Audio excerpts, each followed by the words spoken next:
Notice here, Frenkie de Jong drops slightly to support Pedri, but notice again, we see Pedri pushing slightly higher to support de Jong.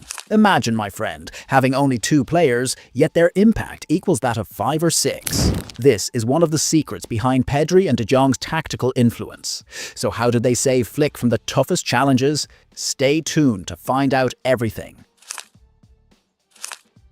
Hello, my friends, and welcome to your channel, BePart Sports. And from here, my friend, let us begin the detailed discussion about Frenkie and Pedri. The first thing to understand about Pedri and Frenkie de Jong's importance on the pitch is to watch them during the build-up phase. Take, for example, their match against Newcastle. When the build-up starts from the back, they face intense pressing from the opponent.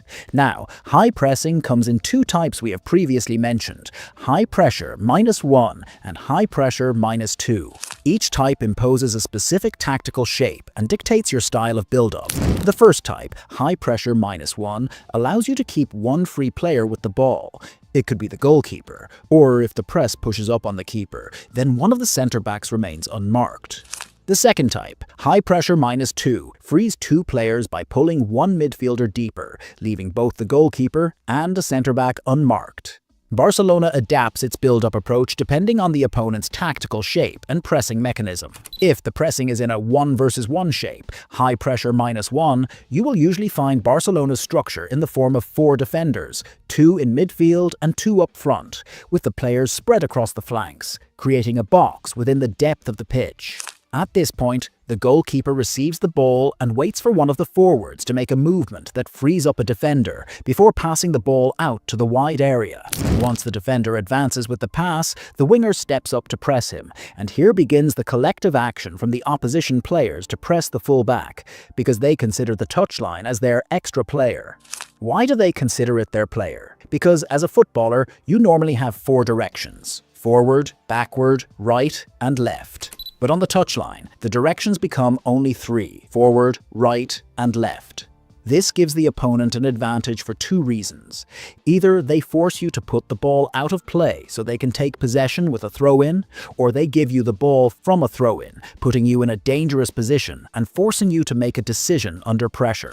And here, my friend, this area is usually Pedri's responsibility. When receiving the ball from the fullback, Pedri drops into his side to face the opponent's first pivot, who presses the fullback. The opposition winger, in turn, leaves the centre-back to move towards Pedri and block him from receiving. Yet Pedri insists on taking the ball in that area. There are 2 options for movement here. Either the fullback drifts inside towards the central area to give Pedri more space, or he stays out wide. In that case, Pedri's task is to face 2 opponents and escape the pressure by moving towards the left side into midfield. In other words, Pedri collects the ball on the flank or in the nearby area and begins the process of dribbling and ball control between opposition players. Despite facing a 2 versus 1 situation, Pedri manages to keep hold of the ball, dribble past them, and drive diagonally, switching play from his own half into the opponent's half. This process is known as progressing the ball forward under the best possible conditions for the team, securing control and making the most of the available spaces. This is the first key point at this moment, my friend. De Jong must be present when Pedri drops deeper, and if the situation becomes too difficult, you will notice de Jong moving into Pedri's zone, specifically his position, to receive a quick direct pass from Pedri, even under intense pressing. What does de Jong do in this case? Although he was playing on the same line as Pedri, he drops in such a way that he positions himself slightly higher than Pedri at the moment of receiving the ball. Pedri, meanwhile, shifts into a slightly deeper position than de Jong, allowing him to receive the ball again, even while under pressure. The most important thing for Barcelona's players is forming the diamond or square on one side of the pitch. This structure provides different passing and receiving options, whether to the fullback, the first pivot, or the second pivot, if the centre-back is not involved in the sequence.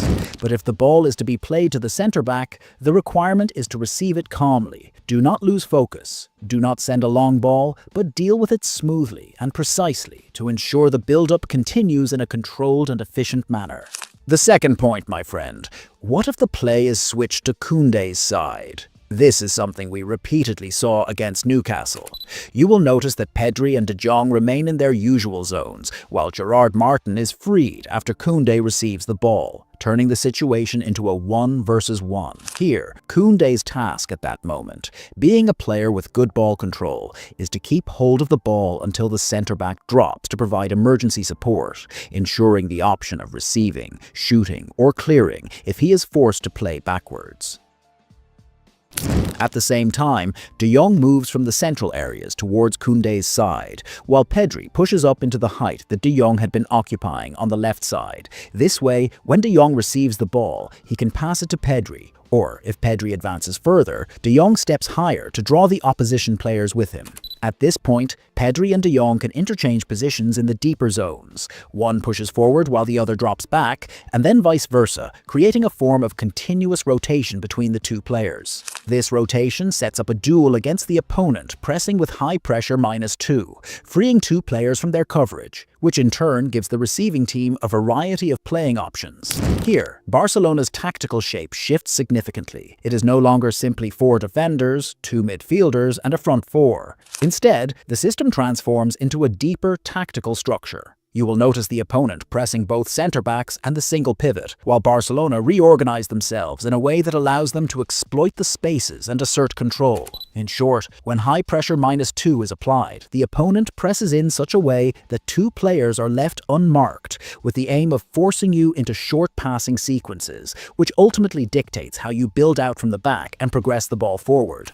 But when the opponent applies high pressure -1, man-to-man, their aim is to force you into sending long balls. If you succeed in dealing with this press, meaning you manage to play out from the back through short passes instead of going direct, you have already completed a large part of the task and reached the opponent's half under the best possible conditions. At that point, the opponent moves to the next step, effectively saying to you, "Since you are not playing long balls, I will reshape my build-up differently, protect my defense, and deny you space."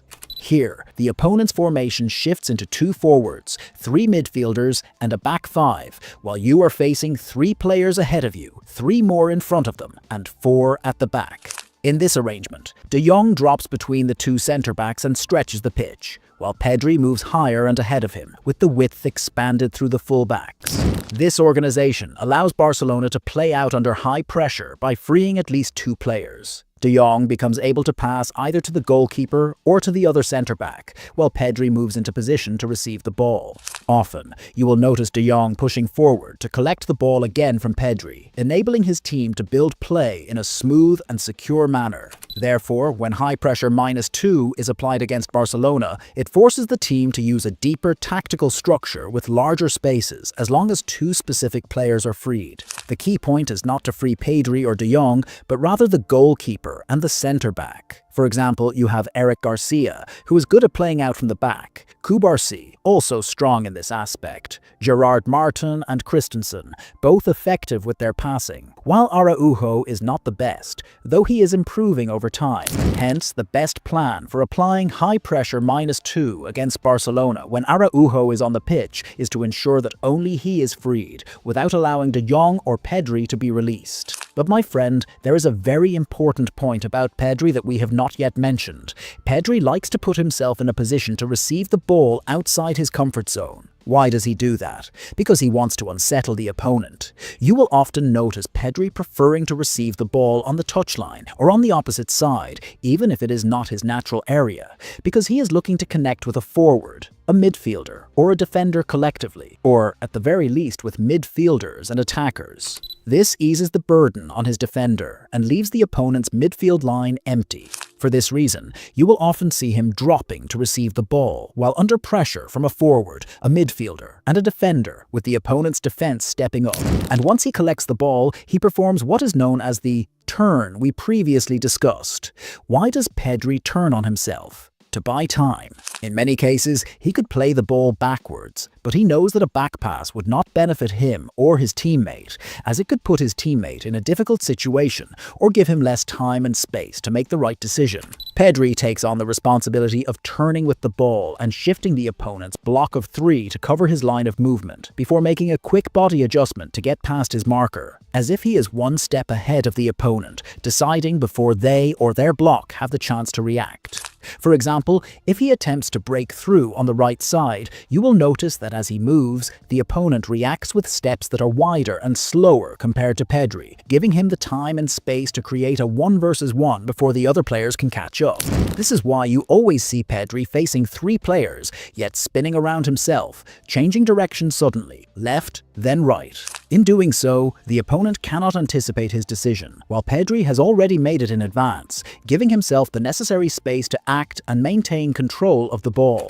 And the same applies, my friend, when it comes to decision-making and the next move. De Jong handles the situation in a way similar to Pedri, but his style is characterized by leaning his body backwards while dribbling both to the right and to the left at the same time. You often notice De Jong in advanced positions, facing the opponent 1 versus 1. If the opponent closes the passing lanes and De Jong cannot play the ball to a teammate, he retreats with the ball, making upward and downward movements, with the aim of forcing the opponent to shift towards a certain side. During this process, De Jong makes the decision to turn towards the opposite direction, staying 1 step ahead of the opponent and converting the pressure to his advantage. And of course, my friend, we must not forget that the presence of Pedri and De Jong essentially means security in Barcelona's midfield. Their presence provides attacking assurance when the team shifts into the offensive tactical shape. At that point, we see 3 Barcelona players inside the penalty area, with the left back and right back pushing forward, the 2 centre-backs positioned between them, while Frenkie de Jong and Pedri advance further up the pitch. When the player moves, for example, down the left side, you will notice that de Jong and Pedri occupy a double pivot, positioned close to the defensive line and also close to the attacking line. This organization serves 2 main purposes. First, counter-pressing immediately after losing the ball. At this moment, Pedri and Frenkie de Jong press the opponent directly, while the other attackers also apply pressure, closing the spaces and shortening the distances to prevent the opponent from playing a long ball. These are the first players who contribute to the defensive transition, whether through counter-pressing or by making a quick recovery on the kickback when the opponent launches a counter-attack. For example, with Alejandro Balde, the fastest player in Barcelona's defense, you will see Pedri and De Jong as the first to sprint back, along with Koundé, to cover the central areas and prevent the dangerous ball from being received. This responsibility is known as the matter of the double pivot at Barcelona. Second, leading the attacking transition. How do they achieve this? By making the right decisions, selecting the appropriate player to receive and pass the ball, and moving it from Barcelona's half into the opponent's half under the best possible conditions. The players near the penalty area also find solutions in tight spaces. They know how to break down the opponent's lines in deeper zones to open up space on the flanks, whether for Yamal or any other wide player to shoot from outside. These players control the tempo of play and know how to shift the opponent's block from the right side to the left, enabling them to make the correct decision at the right moment when a gap appears. Both are highly tactically aware and fully understand the importance of their role within the team.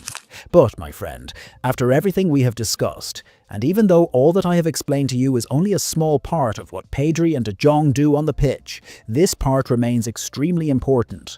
And this, of course, is clear to you, because you understand that De Jong and Pedri carry out all of this. That is my view. Now, tell us yours in the comments. Don't forget to subscribe to the channel, like, comment, and share the video with your friends. Greetings from the BePart Sports team.